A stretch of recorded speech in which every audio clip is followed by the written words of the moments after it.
would suggest you go with the group 4 discussion on data management, which is more about ethics, and privacy is one of the topics. Thanks, Stefania. So I'd like to introduce our next speaker, who's Hollander, who is the Data Station Manager for Archaeology at Data Archiving and Network Services. She is an expert in the reuse and sustained access to digital research data. And she's going to talk to us about protocols and standards for archaeological data management, and is going to showcase the ARIADNE Plus data management plan template. Hella, if you have a presentation, you should be able to share your screen, and I have the recording for you at the end queued up ready to play, so just give me the cue when you're ready for that.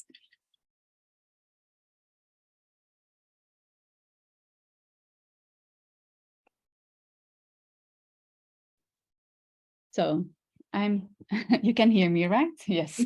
Yes, your presentation isn't in presentation mode yet. Yeah, I will put it. Okay, right. great. Thank you. Yes, I think it's now. Yes, great. Thank you. Great. Thank you for introducing me. And I'm really happy to share this workshop. It's very interesting. It's all kind of new perspectives on the data management of archaeological data. So my name is Helle Hollander, and I'm working at DANS in the Netherlands. And indeed, my presentation will be on the protocols and standards we follow in archaeological data management. And I will showcase you the templates we made within the ARIADNE Plus project. So I will give first a brief introduction about DANS. Then I will give you an overview of the ARIADNE Plus project and share with you the data management tools which were developed in this project, which are the protocol for data management, the data management templates, and the supporting guidelines. So my name is indeed Helle Hollander. I manage the data station Archaeology. And DANS is the Dutch National Center of Expertise and a repository for research data. So it's much broader than only archaeology, but today we focus on the data station Archaeology. And so DANS is an archive for research data in the Netherlands, and it's part of the Royal Netherlands Academy of Arts and Sciences and the Dutch Research Council. You see the link below if you want to visit our website. To give you a snapshot of the data station Archaeology, this is the archive for archaeological data. It was launched 1 year ago, and it consists of 140,000 data sets, and it's growing each day.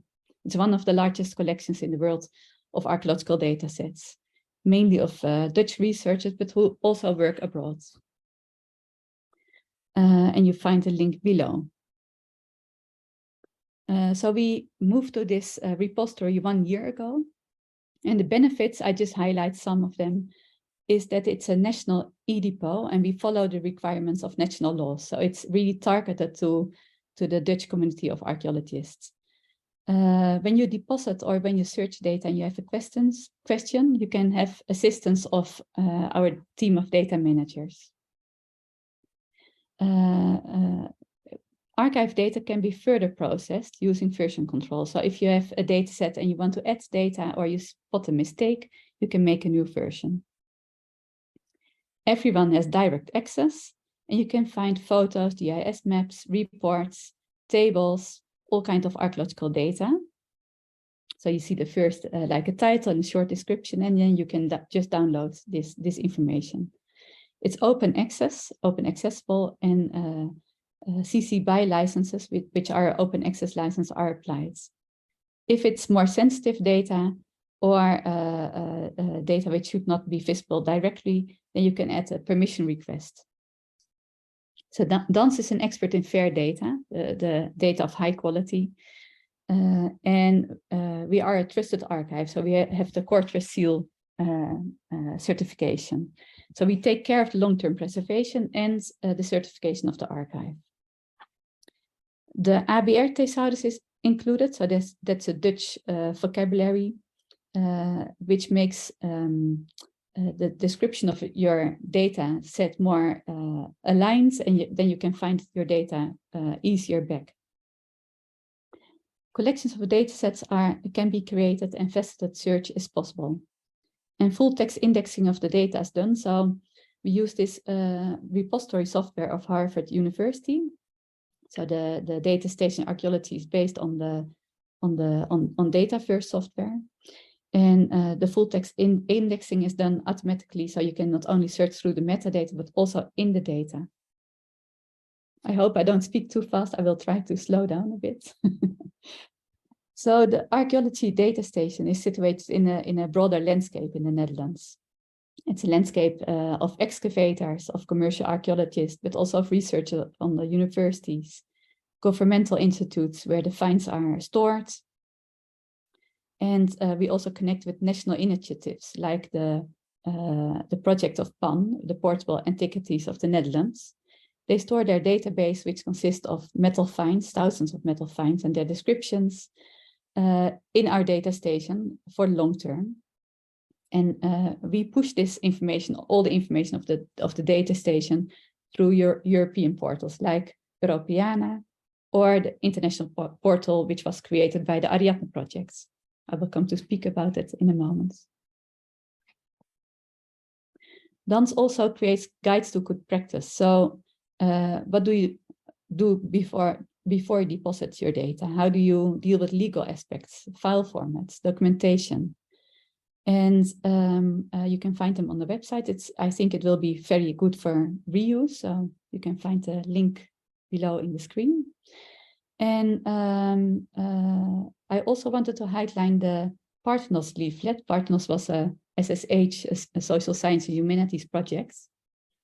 And we created these guidelines, very simple guidelines, a very nice overview to verify data management and make data reusable.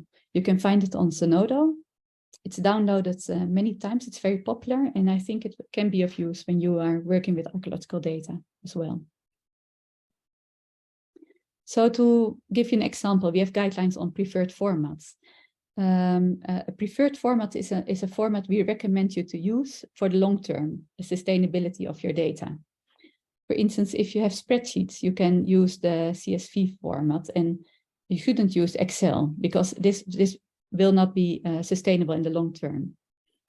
And these recommendations are given to depositors and creators of data sets. And once you're on the website of DANS, you just click on this file format and you get a whole explanation about this format and why it's best to use. Also, as an archive, we take responsibility in this. So we, a few years ago, scanned our complete archive and looked for access databases or Word or WordPerfect documents, and we migrated them to the preferred formats of CSV and PDF-A. Like the access database, it may be a good format for reuse in this moment, so we also keep that format, but for the long term it should be really migrated. So this is like an example. You can find a lot of information on our website. So then I continue with an introduction about the ARIADNE Plus project. This is a 4-year project from the Horizon 2020 program. It just ended in last year. And it was about integrating archaeological data infrastructures. So it was a follow-up of the first ARIADNE project, and a portal was created collecting all those data sets of over 40 organizations of Europe, mainly Europe, but also from the United States and Japan. There are more than 4 million data sets in this database. And it's not only about connecting data, but it's also supporting the research community. And that's why we have this presentation, and because we created templates for data management planning. To give you a view of the catalog, so you can browse this ARIADNE Plus catalog by a map, where, when, a timeline, or what, by a thematic search. So to give you an idea, I search for Neanderthal, and you see it on the map, where you can find the related data sets and the time periods. And on the right, you see a title, And also who's the publisher, so where you can actually download the data. So you see a data set of the Archaeology Data Service, the ADS in England. And you see a data set from CENIA, from Spain. You see a data set from DANS, our own organization, and another one of CENIA, this as an example. And you see the icon on the left of the title. You can see if it's information belonging to a site or to an excavation. And you also see the label of the Quartz seal, meaning that it's coming from a certified repository. So actually, I will present now the work done by Paola Ronzino from PIN and Peter Doorn from DANS. And we gave this presentation before, and I just give a summary because I think it's very interesting and for reuse also. But I really want to acknowledge their work. So PIN was coordinating the ARIADNE Plus project, and DANS was leading the work on the policies and good practices working group for fair data management. So within ARIADNE Plus, an online tool was created to support archaeologists, data managers, researchers who want or are required to make a data management plan to share their data as fair as possible. So open data and fair data is the focus here. And we created in this project 4 outputs, like a package of work. It consists of a protocol for archaeological data management, the ARIADNE Plus data management plan researcher template,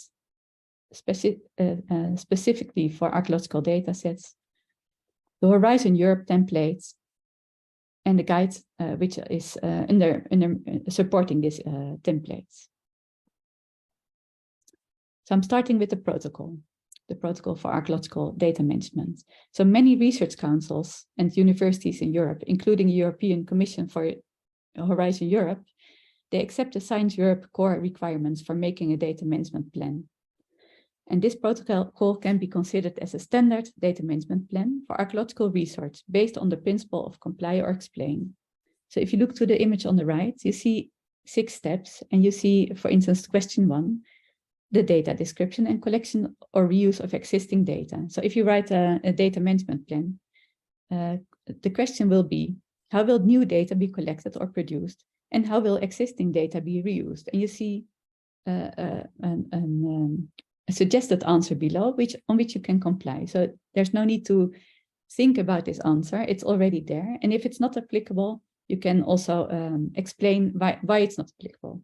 So it's really helping people to write a data management plan, to think about sharing your data, fair data, in an easy way. It's really aimed to help researchers and not to make life more difficult with another document.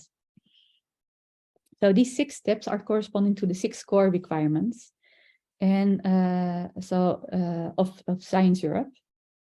And that's like a collaboration of funding organizations. You have 1 or more questions per step. It's quite easy, just follow the steps. And it's normative, so you have a standard reply and you comply or explain. You can provide further details. This is optional.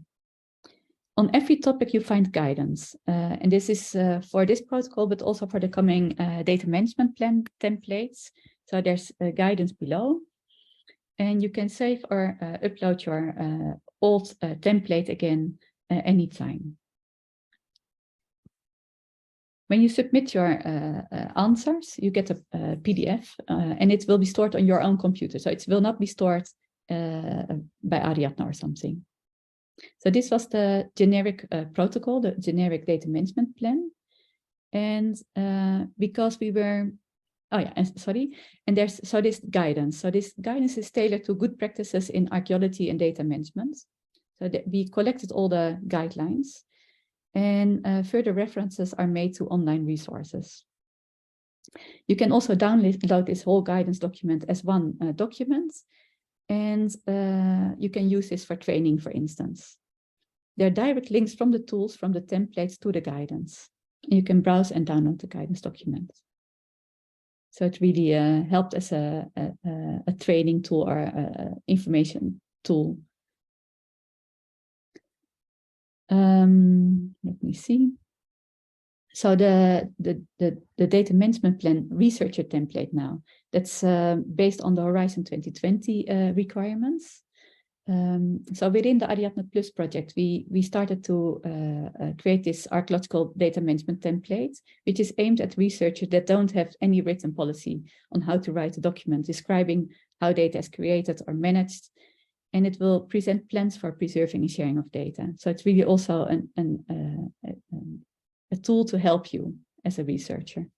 Guidelines are provided in support of the questions, and suggested answers are based on standard and workflows which are adopted in archaeology.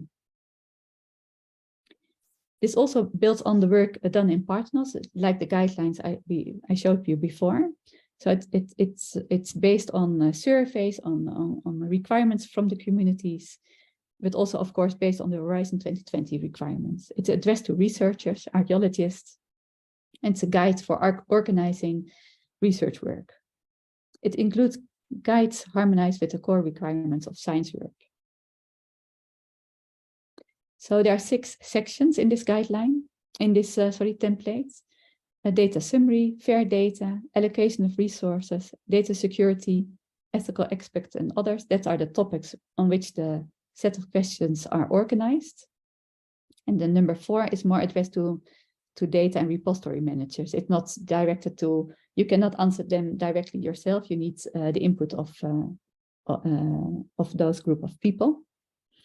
And the structure is based on, so that was the template of the Horizon 2020. And then while we were in this project, the new program arrived, the Horizon Europe. So, and then we hoped that they were following the same requirements, but they didn't. So there's a slight difference in the management of other research outputs, so the workflow, software, and protocols. So although it's very similar to the Horizon 2020 template, we created the new template which you can use when you apply for funding for the Horizon Europe program. Like the other templates, it's supported by guidance. You can find them also as a complete document on the ARIADNE training infrastructure web page. So you can access this information from the ARIADNE Plus service page. You see the tools there. And there are 3 modules. So the protocol, the ARIADNE Plus data management, ARIADNE Plus data management plan template, and the Horizon Europe template for archaeological data sets. So this online tool is developed by PIN University. PIN from Prato. And it's accessible from the ARIADNE portal services page. 3 modules you can find there. So I want to stress, we don't collect or store personal data. And when you submit your data management plan template, you actually store it on your own computer as a PDF or as a JSON file, which you can use to actually upload it again to continue answering your questions. So I want to conclude with a demo of this data management plan tool to give you a 6 minutes demonstration done by Paola Ronzino from PIN, which will give you an overview how this tool works. So thank you. So I will stop sharing my screen. Wonderful. Thank you, Helle. And yeah, I'll share the video now as well. Yep.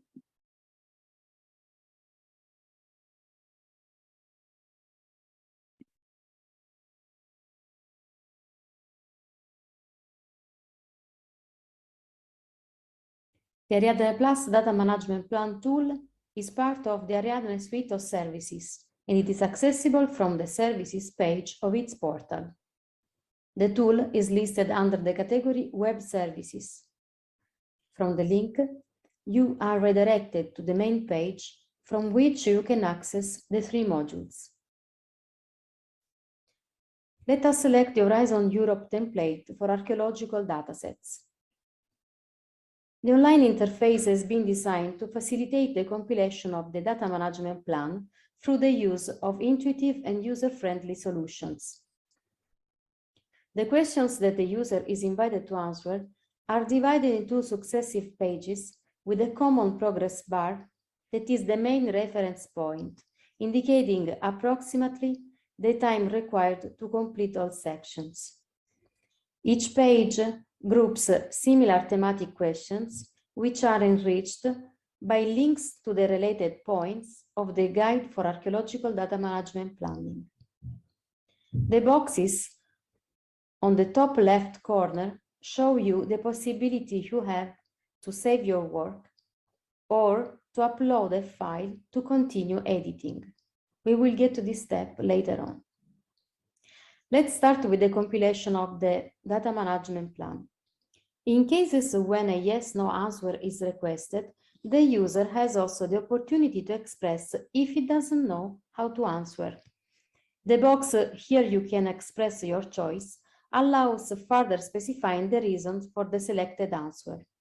If yes is selected, then a further question will be shown. In this case, if I reply yes to the question, will you reuse any existing data and what will you reuse it for?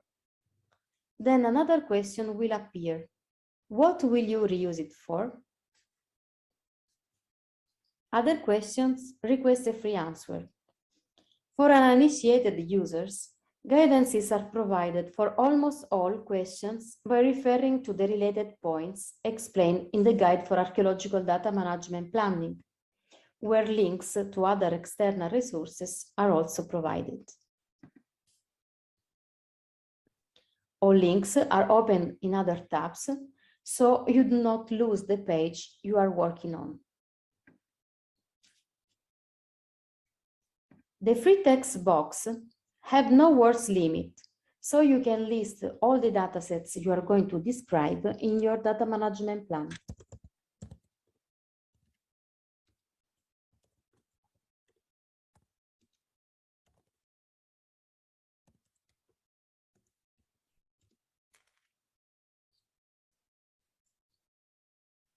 If you scroll down, at the bottom of the page, you have the next button, which will bring you in the following page. Once you have familiarized with the template, you can also use the progress bar to move from one section to another. Now, I will show you a question where a list of items is suggested for answering the question. The question is about metadata schema. By selecting the yes answer, another box opens, giving you the possibility to select your preferred answer or multiple answers. If no one of the suggested options is suitable for you, then you can enter your own answer.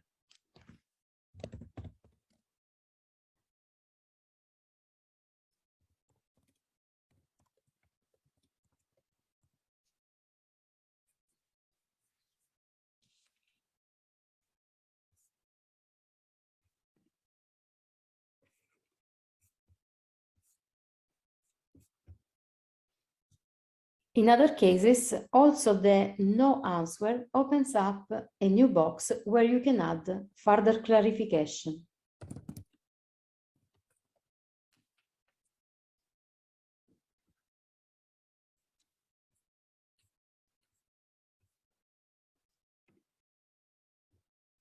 In cases like this one, where a complex question with the specific topics is addressed, we can rely on the support of specific guidances. The procedure is more or less the same you will follow to finalize the document, and it can be applied to the 3 templates.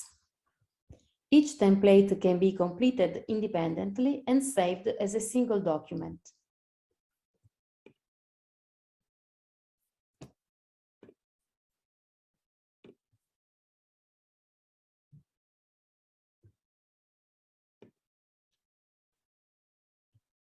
At the end, before leaving the page, you can add a date and a version number.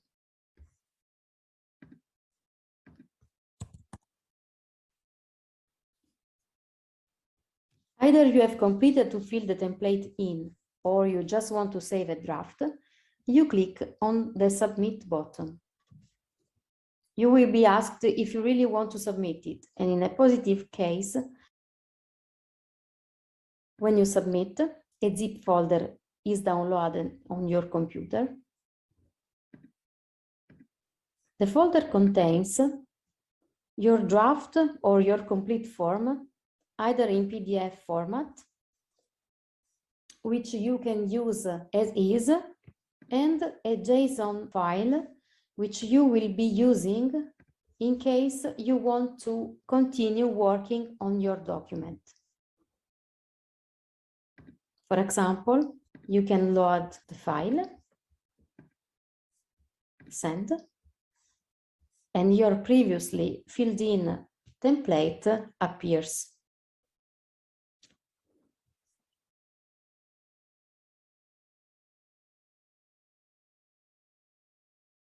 Great.